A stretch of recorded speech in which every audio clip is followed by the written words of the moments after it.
Thank God it's Friday. Welcome to the show. I am Mariah Afolabi Brown. As always, I have the ladies with me. Hello. Good morning. In the building. Obiajolo. How you doing? You people have murdered this name. Obiajulu. How you doing? I'm doing amazing. So Miriam sent me something this morning and she asked me to read it. It was from a fan. It says, my name is Dolakbo Adenike. Please, I have a passionate request to make and I would like you to help me mention it on your view.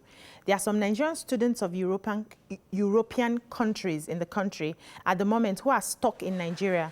My husband is an example. He schools in Germany. He came into Nigeria in March and since has been stuck. Unfortunately, the school has resumed and has an examination slated for 15th of July. This is also the case for most of his friends. The airports are not open yet, and so he can't travel back. Can you please appeal to the right authority to do something about it? So there've been a lot of them clamoring to go back. Exams are going on without them, and they need the Nigerian government to look into it.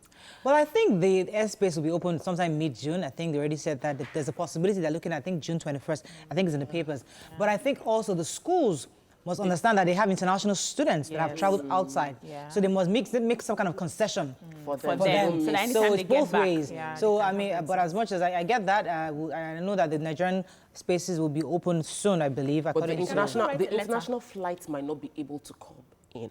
So that's the thing. And if they don't have volume, I won't bring a plane that can take 300 people to come and pick up.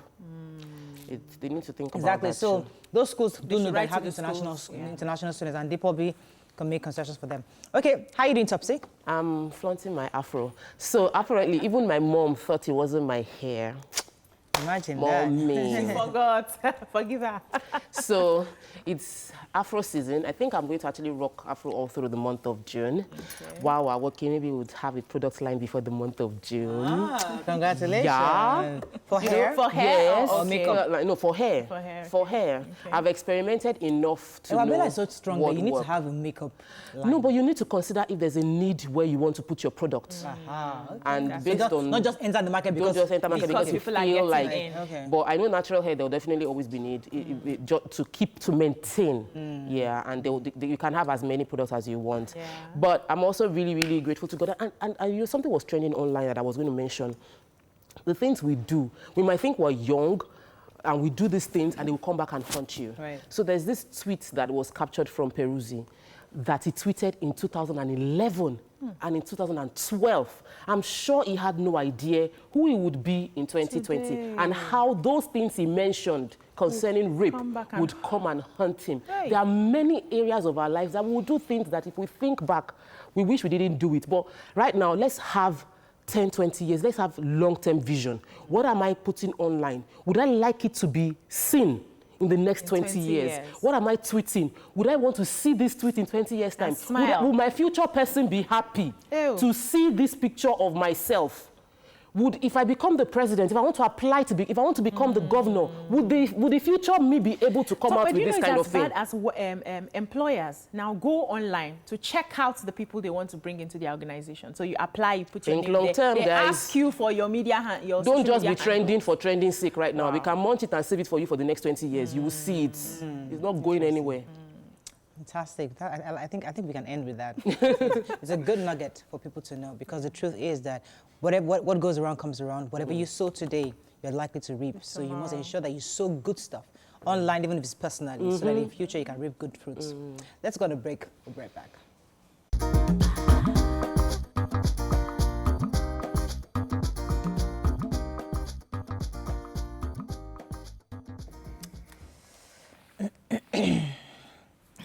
Right, we're going to start with the punch. Federal government threatens to ban church mosque gatherings again. Lagos approves church mosque and reopening by June 19th. Police seek information on Barakat's killers. CPU visits Uwaila's parents. Trafficking, Lebanon stops issuing work visas to Nigerians. We'll miss dad's wise counsel, ex-governor Olumilua's son. FG proposes death sentence, castration, amputation for rapists. Lagos-Ibadan Expressway and second Niger breed ready for 2022, says Fashola. Okay, let's start with the Barakat story. I know the police at the... No, I didn't take that. Okay. There's a story underneath where a Oh, septuagenarian, 25-year-old was rapes raped. a septuagenarian. Yeah, so the police just picked up a young man of 25 who was Wasiu Bankole, who entered a building and forcefully raped a this 75-year-old, 85-year-old woman while she was sleeping. So she just woke up to what was happening and started screaming, and neighbors, came out to, hold the guy down. But then he found his way out, and investigations had been carried out. He's been arrested, and he apologized and said that he was drunk when that happened, actually. So and it was actually her granddaughter, her grandson, saw what happened and ran in to help her out. But he has confessed, and I'm happy he's in custody. Severely punished. Yes. Yeah. Then talking about, in a related story, the reps are discussing castration. 2 hours yesterday they've spent debating the issue of, it was Rotimi Agunsoye had moved a motion titled "The Need to Condemn the Rising Cases of Sexual Violence and Other Social Vices Against Women and Police Brutality," and under the tag of "Justice for Uwatina and the others that have been abused." And they were arguing concerning castration, death sentence. They also mentioned amputation as part of it, but they voted on castration and they voted no against castration.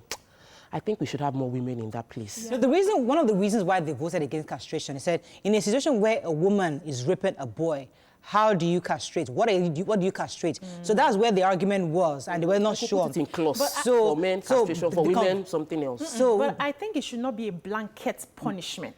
So there are different degrees. But it's of not commensurate. If you take out if you castrate a man, what would you do to a woman? No, it's not commensurate. There are even different degrees of rape. Right. So those ones who say we went into your bedroom and we agreed at some point, we said stop, should not be castrated. Do you understand? There should be like the way first degree murder, second degree murder, third degree murder. Different degrees of rape and different degrees of punishment. That's what I expect them to have. Well, it's still been argued, and I'm happy that the conversation is ongoing at the National Assembly, which is great. One more story quickly. Which one? Oh, the Lebanon. Yes. Yeah, so right now, based on the abuse and trafficking of Nigerians in Lebanon, the Lebanese government has now stopped issuing work visas to Nigerians. So because there was a case where a woman from Oyo, she was auctioned online Busari piece for $1,000. And of course, thankfully, the Nigerian mission in Beirut went to her captors, and her captors have been arrested. She's been released. But there are a lot of controversies around people being enslaved, human trafficking taking place, where they genuinely apply to go and work as housemaids in Lebanon, but now turn into sort of like slaves there. So now they've stopped issuing work visas. And I feel like Nigeria should copy the style of Philippines, because the Philippines have Filipino nannies in Nigeria, and they are well taken care of. So how can the Nigerians structure the relationship with Lebanon to protect their citizens more there, to avoid trafficking, is what we should look into, rather than just saying, stop it. Moving on very quickly to Daily Sun. DPO, 7 policemen killed in Kogi bank robbery. Lagos bars children, elderly from churches and mosques. Methodist Church warns federal government against spread of Al-Majurai. Don't allow repeat of Zamfara experience in Edo's Yari warns Oshomole and Obaseki. Civil society group raises the alarm and says herdsmen occupy 400 Igbo point communities. Okay, let's start with the major headline, the bank robbery. What happened? This happened in Kogi State. Right. The robbers, first of all, they stormed the police station and they, started the shooting. They killed a couple of policemen, including the DPO of that police station, and released detainees. Just released them to go out. Then they headed to First Bank in a locality in Kogi State, is Sanlu, actually, and then they opened fire. They killed, I think, one of the security policemen there, and a stray bullet hit another civilian. So investigations are ongoing. The commissioner is saying that they have to deploy all that they have to ensure that they get these people and punish them. That what actually happened was, I think, 48 hours before, they had an altercation with some armed robbers where they killed 2 of them. So this is more like them coming back. Let's take one more story. So the Methodist Archdiocese in Onitsha has cried out that the Al-Majurais are taking over the southeast, and it's increasing. They're saying that the government needs to take a strong stance against what is going on. Most importantly, they're asking for the southeastern governors to rally around and also protect their citizens, that some communities have been totally taken over by these people. quote-unquote foreign people. So we're waiting to see what the government's response would be. This is not the first time we're hearing the story of Southeast complaining about almajiris within their locality.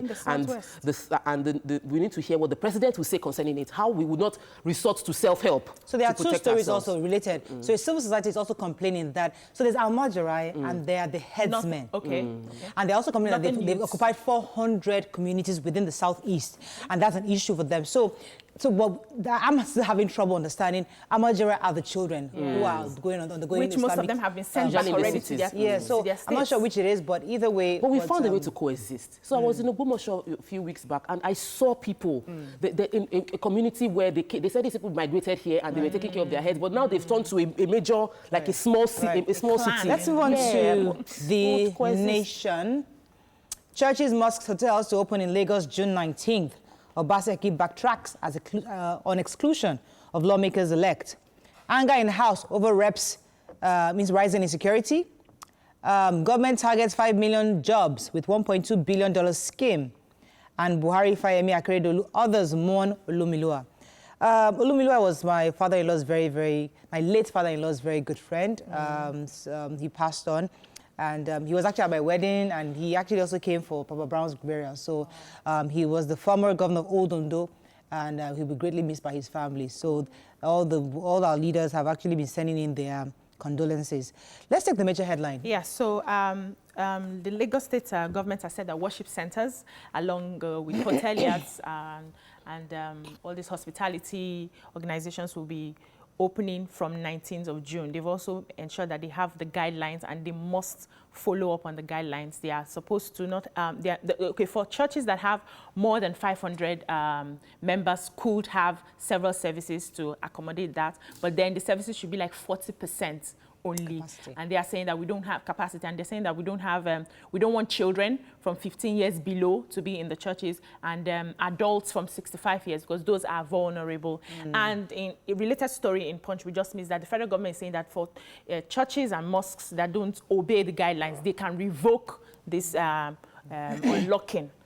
I want to take another story. So the NCDC has spoken up concerning patients who don't show any symptoms for 14 days that they will be discharged. And I'm sure this is a move towards, it came from the DG, Dr. Chike Ikehazu, at the briefing. And he said there's a new science emerging from the duration of the infectivity of individuals, which has led to us issuing this the WHO has issued a new clinical guidance. So there's a period with which they are infective.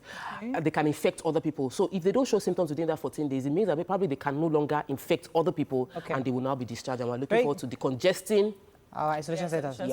Moving on very quickly to Vanguard. FG, hands off. Marketers now free to fix prices. We've been talking about this forever.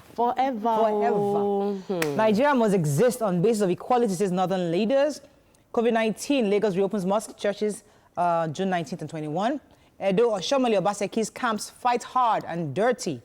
Let's start with the major headline. I mean, okay, go ahead. So let me let you. Let me just establish small, then you will not take it up. Because I know that we've both been conversing for this thing over and over again.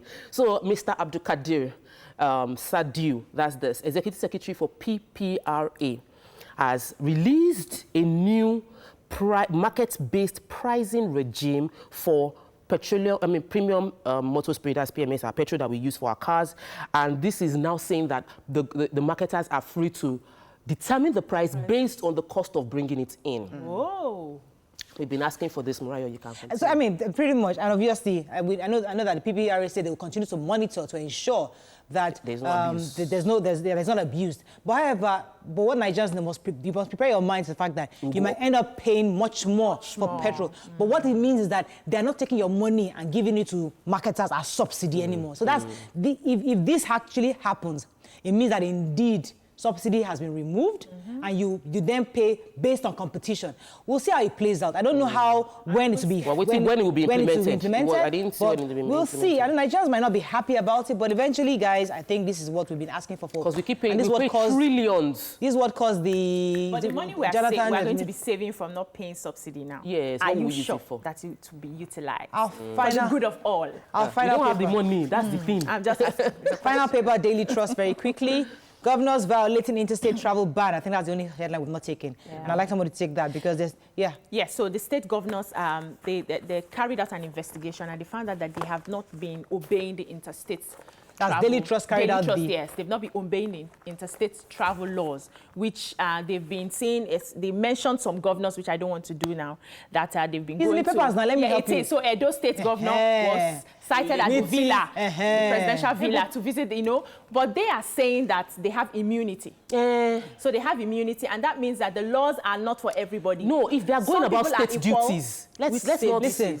If they're going about state duties, official assignment as the governor of the state, meeting with other states, it shouldn't be. That's what politicized it. As a citizen, I might have important duties to do in Abuja. But I'm restrained because they have said I shouldn't pass coronavirus. If same thing should reflect our leaders. What is so important? Can't they have a Zoom call? Must you have a physical meeting? Exactly. That's the point. But so nobody should be more... The investigations also show that some of them are going political. for... Yes, the political. I know, that's why I said it's a political, because they know that the governors are doing political meetings. We too have important, we as citizens too have important things. Extremely important things not to do in Abuja. Extremely. So you should respect that too. Unfortunately, that's all we have to take on Front Page Review. It's Friday, right? We're gisting all the way. I'm so excited. Stay with us. Oh, first, we're talking to the PRO of police. Stay with us. We'll be right back.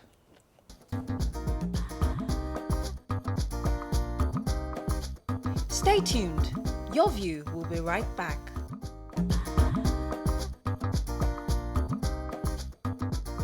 Welcome back to Your View. Thanks for staying with us. So we're still following up on this incident rape and sexual molestation matter. And we have on the show with us the police public relations officer, Mr. Frank Mba, to discuss 3 salient reasons why rape investigations fail and what to do when rape incidences occur. Because it's so much we can speak about it emotionally. However, we must understand what must be done when these things happen. Welcome with us, Mr. Frank Mba. Good morning, sir. Are you there? Mariah, good morning, and a very warm day to all our listeners out there. Yes. All right, so very quickly, I mean, all week we've been talking about this issue, Uwa, Tina, Justina, and the others, the issue of rape. And one of the key things people have complained about is the fact that it's difficult to prosecute the perpetrators because of lack of evidence.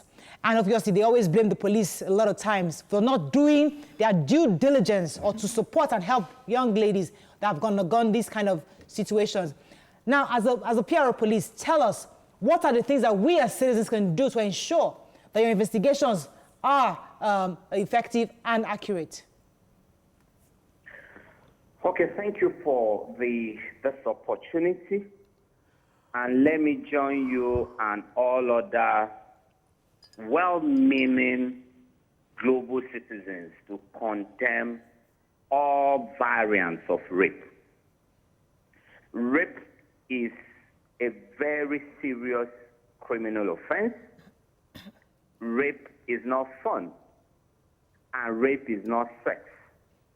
And rape is not lovemaking. Rape is violence. It is a very extreme form of torture. It is a life-threatening event.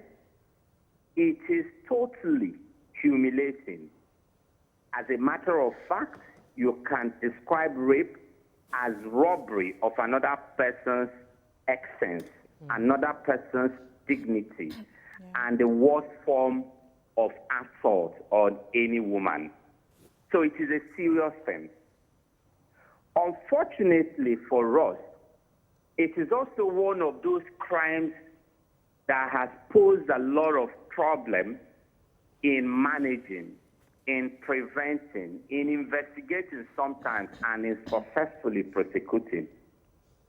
Apart from the challenges we have that has to do with the fact that a lot of times most cases of rape are unreported. As a matter of fact, some statistics say that between 50 to 90% of rape cases are unreported. It is even worse when there are cases that have to do with incest and the molestation of children. a lot of these cases are unreported. Of course, we know all the reasons they give, the fear of stigmatization, the fear of reprisal attack by the rapist, and all kinds of reasons we give, fear of secondary victimization by legal and probably medical authorities. Right. Of course, some of these reasons are genuine, but a whole lot of them are also as a matter of perception that are purely based on misinformation. Right. But for me, the fundamental problem for us as investigators are three. Number one is the fact that a lot of rape cases are reported very late. Okay. And the fact that they are reported late impacts on the quality and the success of investigation. Okay. Unlike other crimes, the longer you stay in reporting a rape case, the higher the probability or the chances that evidence and the crime scene will be mismanaged. Although there is no statute bar limiting the time you can report a rape case, you can even report it 12 months later. But the earlier you report a rape case, the better and the higher the chances of success. Right. Okay, sir, so I wanted to ask you a question. There's this belief that people have that the police don't have, the Nigerian police force do not have enough gadgets or enough science to investigate crimes of rape the way we see developed countries do. Like, you know, check the fingerprints, you know, be able to verify days after, because we know that the semen can be active even within the woman's private part after days that it can be checked. But in Nigeria, you have to do that rape kits immediately. If you don't, they say you've lost the evidence. Why does it seem like is it that the Nigerian police force don't have enough capacity to investigate rape cases in detail, or are we mismanaging the information, or give us the right information, sir? Okay, thank you again, Mariah, for this question. And this takes me to the most important part of rape investigation, which is the management of the crime scene. Okay. As a matter of fact, in most crimes, or virtually in all crimes, how the crime scene is managed determines the success of the investigation. Okay. And people must remember that rape cases are even very special in the sense that in a rape case, there are two immediate crime scenes. The first crime scene is the physical place where the crime took place, whether it's in a room, whether it's a car, whether it's in a bush path. That particular place where the crime took place, whether it's in a church, like in the case of Uwa, that place is a major crime scene. Mm-hmm. The second crime scene is the body of the woman. In fact, the body of the victim is a walking crime scene. Mm. It is a living crime scene. It's a mobile crime scene. And how we manage both the physical crime scene as well as that living crime scene will determine the success of our investigation. Now, let me give a few tips on how we can manage this, because oftentimes, before the police get to the crime scene, a lot of persons have messed up the crime scene. Mm-hmm. Whenever there is a rape, and we don't pray that there should be one, the first thing we do is leave the crime scene, the physical crime scene, intact. Don't adulterate them. Don't take anything out of the place. Don't alter the position of any object there. Don't touch anything. Don't even flush the toilet. If there is a condom pack there or a used condom, don't even touch it. Mm. And for the body of the woman, don't shower, don't dodge, don't change your clothing. Mm. And if it is a case where we suspect, for example, that is a date rape where probably drug was used, or a drug-induced or drug-facilitated rape, then the woman has additional responsibility to make sure that he doesn't pee, he doesn't urinate, except it is a situation where if she doesn't urinate, she might suffer something. She will need to urinate in the hospital because the first urine after that incident might help us to determine the kind of drug that was laced in her drink. And if, for example, you are suspecting that it is a drug-induced rape, don't dispose any glass cup there. Don't dispose any, whether it's Ribena, whether it's Coke, whether it's wine, leave it there for us. So majorly, this is the major problem we have in Nigeria. You get to the crime scene, the whole place is messed up, and then even when you begin to take fingerprints, you collect multiple fingerprints, and your investigation runs into very murky waters. Okay, sir, so how does the police plan to start protecting the testimony of the victim? Because we know that over time, the memory may lose out some of the information and you don't have the ability to recall exactly. And that's what happens when, for instance, the case gets to court. Because it's past time, they may not remember exactly how it happened sequentially. So how do you intend to start protecting the testimony? Then secondly, a lot of people withdraw the cases. That's the victims, survivors now decide to withdraw the case even when the rapist has been identified. What do you think is the likely cause of that? Okay, thank you again. You are taking me into two very important aspects. Protecting the testimony or protecting the memory or refreshing the memory of the victim are facilitated by two things. Okay. Again, if the victim reports the case on time, what we do is we take evidence, we take the statement of the victim. Okay. Sometimes these days we don't just take written evidence or written statement. We might also record. We may also do an audio taping of the testimony of the victim. Okay. So whenever and wherever we are about to begin the prosecution of the suspect, we will give the victim ample opportunity to refresh her memory. There is what we call pre-trial meeting, where the victim will be allowed to look at the statement she made years ago or months ago or weeks ago and refresh her memory. Right. Where you have major problem in terms of memory losses are one, when the case is reported months after the incident, in which case, even as at the time of reporting, the victim might not remember a whole lot of things. And it is only what the victim tells the police that the police can work with. Let me pause you for a second. We'll go to number 2. I have to go on a quick break. Stay with us. We'll be right back, sir.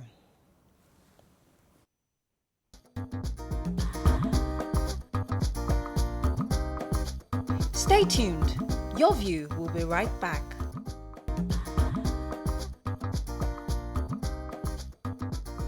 Welcome back to Your View. Thanks for staying with us. We still have the PRO for the police, Mr. Frank, on the phone.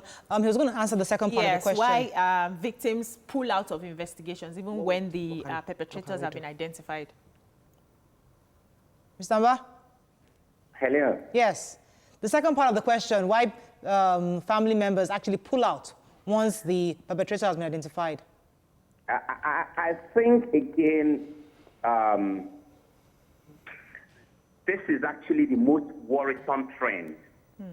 And sometimes people don't also understand that policemen are also very emotional people. There is nothing that hurts a police officer, a police detective, an investigator, or a prosecutor. Like when you have your case wrapped up, you worked so hard to put up evidence together. You are very, very sure that you have a watertight case. And then as at the time you are about to initiate prosecution or halfway into prosecution, you discover that the families of the victim are pulling out. And even in cases where we refuse to accede to their request to terminate the prosecution, they come to the court and they become hostile witnesses. And clearly they will frustrate you. I don't know if I have time, but let me just give you a live example.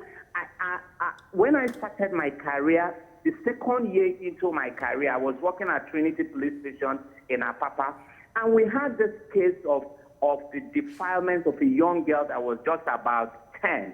That girl was hawking oranges when one big guy took her to an uncompleted building and got her defiled.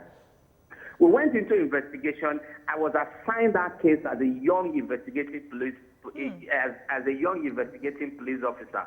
We worked so hard with other persons, established a clear case, and when we were about to initiate prosecution, the families reached an agreement with the suspect, collected some sums of money, and told us that they were withdrawing. And this kind of thing happened every time. I remember I cried my eyes dry. And some other policemen, because I was just a rookie, and some other policemen were just making fun of me and telling me, you haven't seen nothing yet, and you just need to learn to deal with this situation.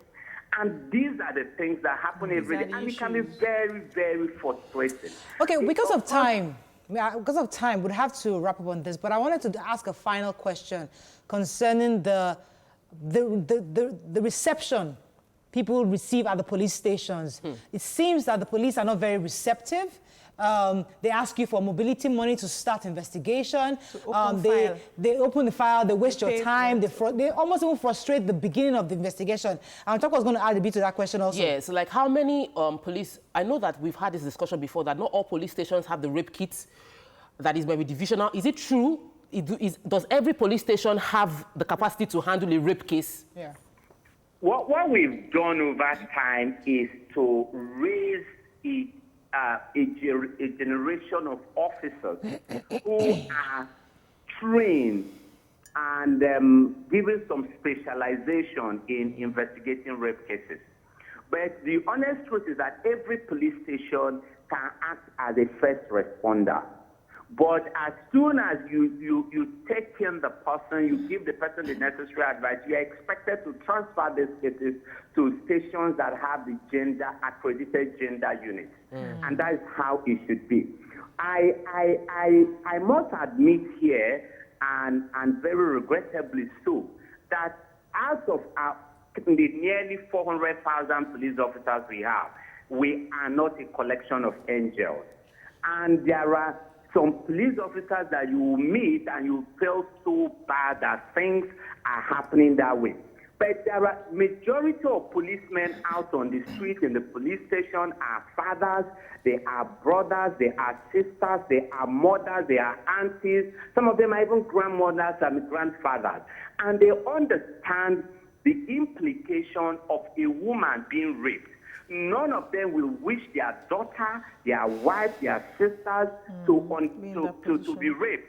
And so they bring that passion to bear when they handle cases like that.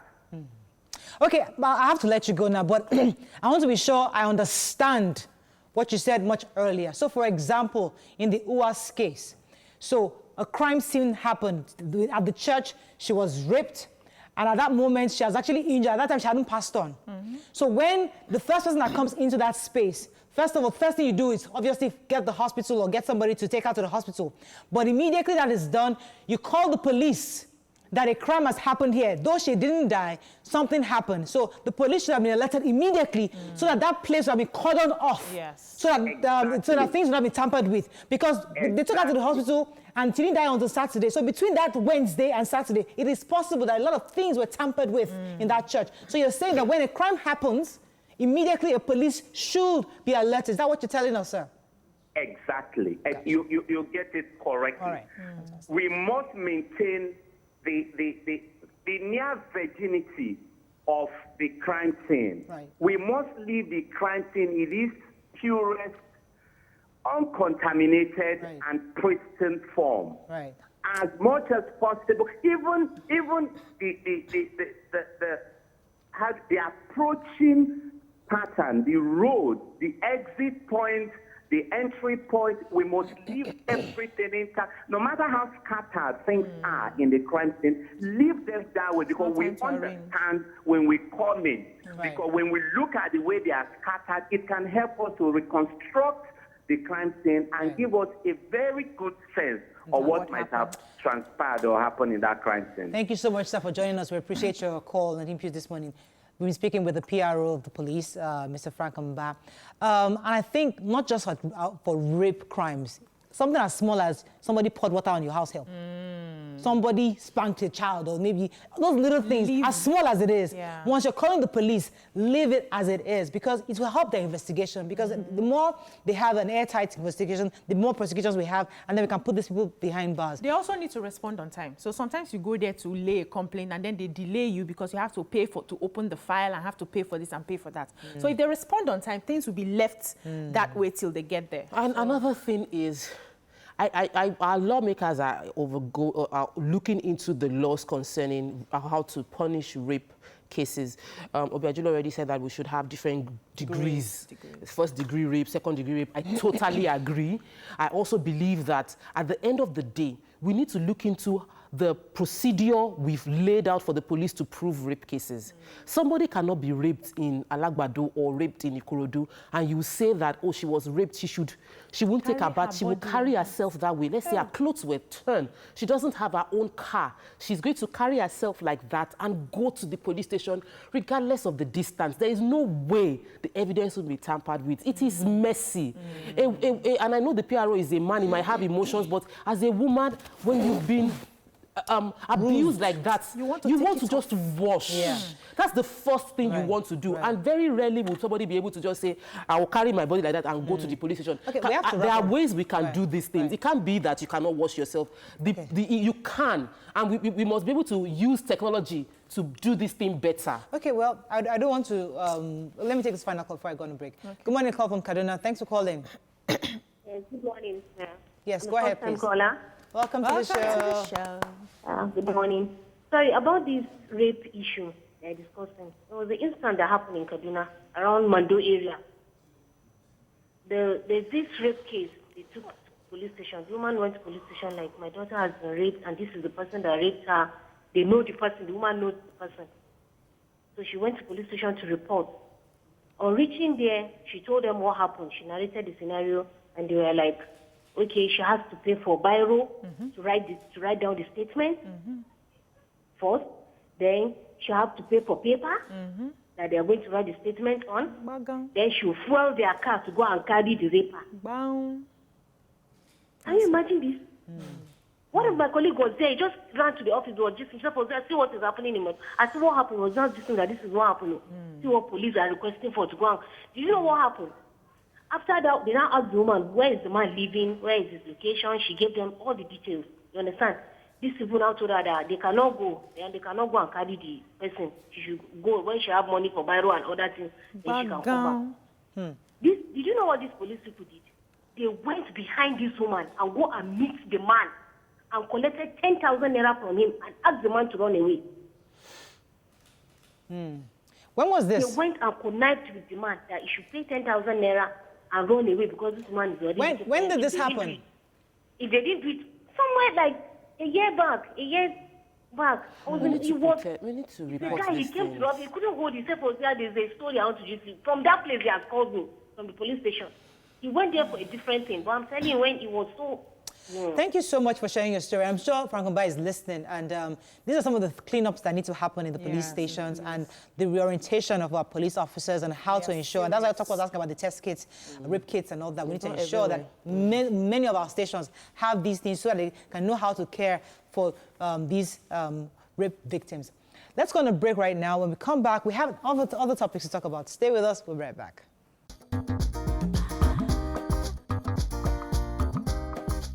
Stay tuned. Your View will be right back.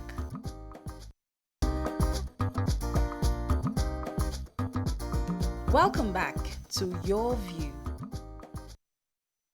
Thanks for staying with us. So before we go into our hot topic, we have to make a shout out to Pa Olaide Oshundeko, who clocked 80 years today. Happy birthday, sir. Happy birthday, sir. We Thank love you. So you. much. He loves the show. He's an ardent viewer of our show. And we thank God for your life. Many, many more years. Many Trust more me. years in good You've not health. You've not entered departure lounge at all. You are still, You're still cruising. You're still cruising. You've not entered departure lounge. All right. Thank you so much for being a good father and grandfather to your children. Now, moving on to other gist. We'd like to hear your views on this trending story about our customs boss's new wife's ex-boyfriend. Did you get the connection? Yes. I think you did it well. Yes, who allegedly demanded over ₦1 million from her for the money spent during their own relationship. Wow. However, there's update that the ex-boyfriend has said, no, I didn't ask for any money. He has refuted the allegation. However, this kind of story brings to the fore the should we, as a woman or even as a man, should you demand all what you have invested or spent on your girlfriend or boyfriend when especially they move on to marry somebody else? When they dump you. And I was told that this thing happens a lot in the university where you'll be dating. I know somebody very close to me who dated this fine girl for many, many years. many years. And then suddenly they had a small fight and he felt like that, and he felt after like 1 or 2 weeks, he was really, really down. And he now wanted to go and see her. Somebody just called him, auntie, hey uncle, that person you're crying over, she don't marry you. Yes, and he wanted to die. He wanted to, like, that's shocking. He was depressed. He cried. He did that's everything. terrible. So now that kind of person, should he have demanded for all the money he spent while they were in a relationship? Mariah, I've seen enough in this life to agree that after you have invested financially in a relationship and it doesn't go the way you planned it, to ask for payback. Really? Yes. Let me tell you why. So where I grew up in Delta State, Asaba, very close to Onitsha. We have a lot of Igbo boys who will pick up a girl that they love and they train you, primary, secondary, university, take care of all your family members. And then you get to school about to graduate and you now find one boy or one big man that has money. You dump them and you move on. Then they start from the scratch. You are not even paying attention to all the years that they have labored to, because it's really not their responsibility to foot your bills. You have parents. Your parents should pay your fees. Your parents should take care of their responsibilities. But this is somebody who you let on. And he was investing in that relationship financially because he thought there was a future for both of you. If I get into a relationship and I know there's no future, there are certain ways I'll protect myself. I know that this is just for, we're just having fun and I'll move on. But where I've put my heart that we are going on, I'm planning my life based on the future that I see for us. I'm investing the money I would have used for something for myself in you. And at the end of the day, you dump me like, you will pay me back. I will calculate it. And I will collect my money. Bang, bang. Obviously, this guy is an accountant. Like, he went to the lawyer. He detailed all the trips to UAE. They traveled in 2018. Bang. April, February 2019. April 2019, June 2019, July 2019, September 2019, October 2019, January 2020. Very detailed. That's soon. He even paid for a trip, January 25th, 2020. If we're going, and now that person is married to someone else. Person. That girl is a wicked girl. Don't call his wife. No. Anybody that does such a thing. Say anybody. Anybody that does such a thing is a wicked person. You ask someone to finance your trip and you marry someone else 5 months, 6 months after. No. That person has been in the pipeline. For me, they must check that relationship. There must be some double dating going on alongside within that relationship. And it is wrong. For me, as an individual, it's a thing of integrity. So I mentioned on the show a few weeks back that there's nobody I had a relationship with that did not chop my money. Because me, I'm the kind of person that when I was dating people, I was giving them.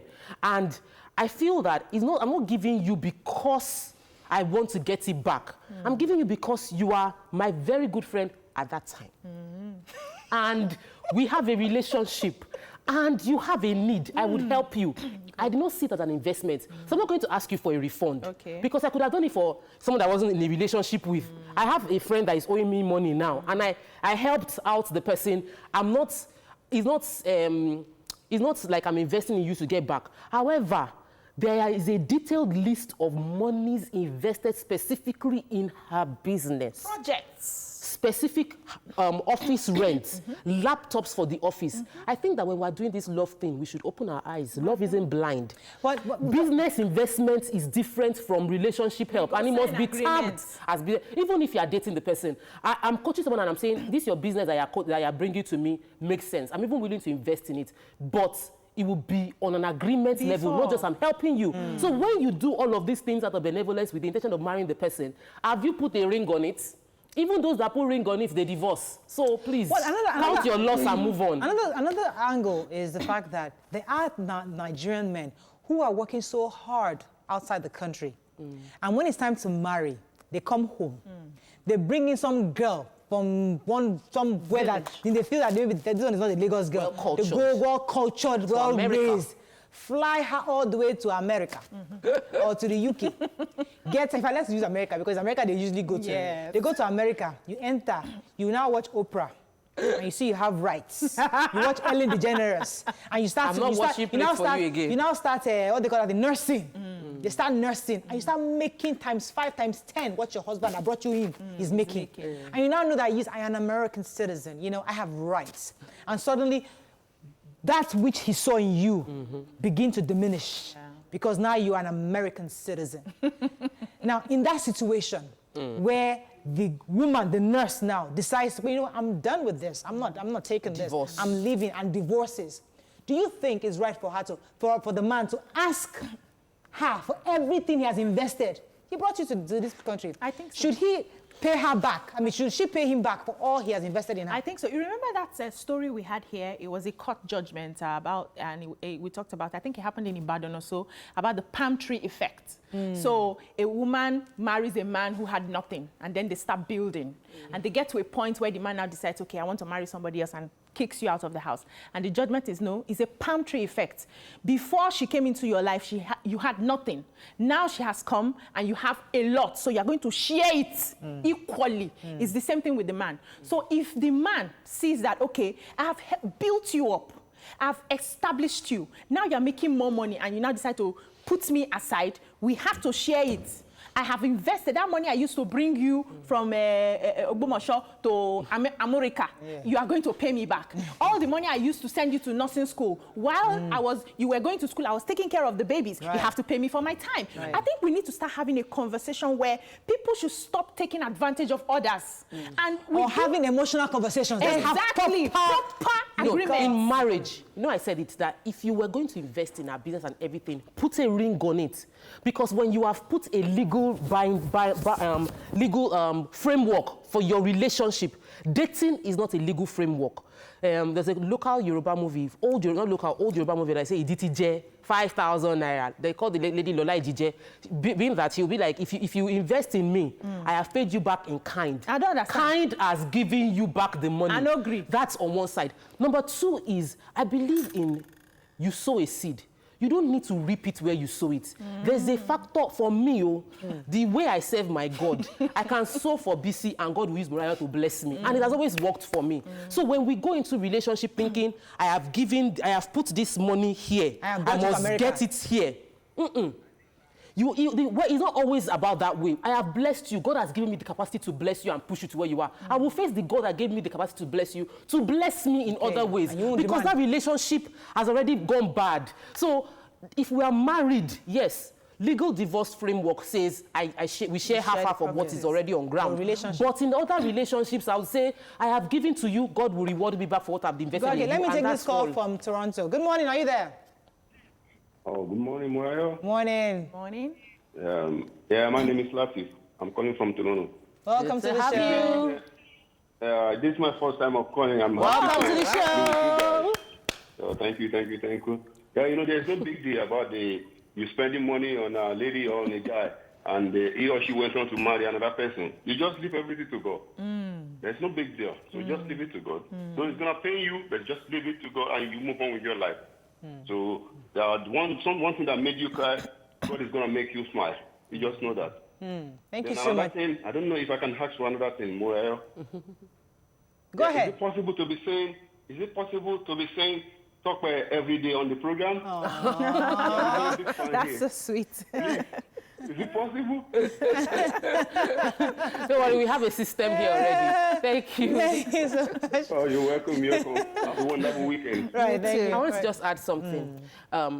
There's a saying that you might not reap where you sow, but you would always reap what you sow. You see, this man will reap what he has sown.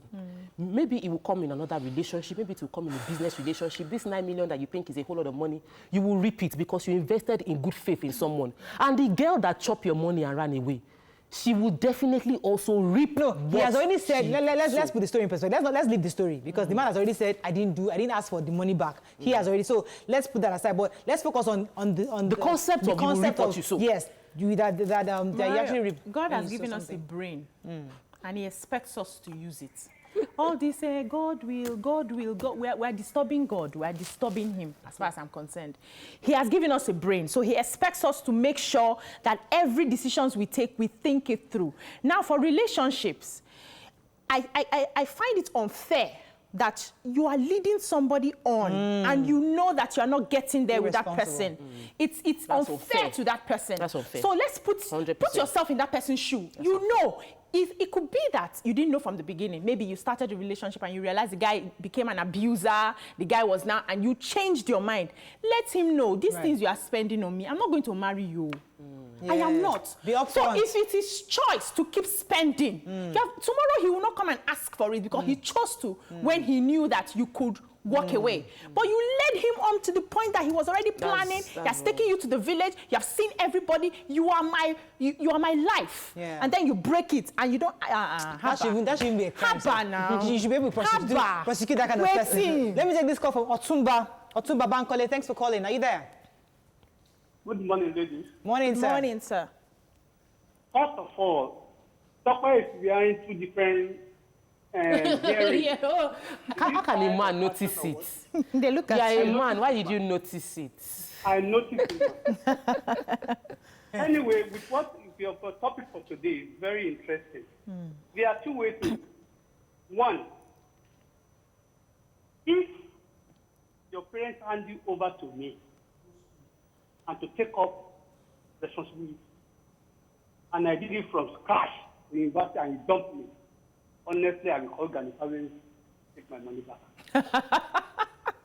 But if I'm doing it because I just want to woo you, someone that's free cash.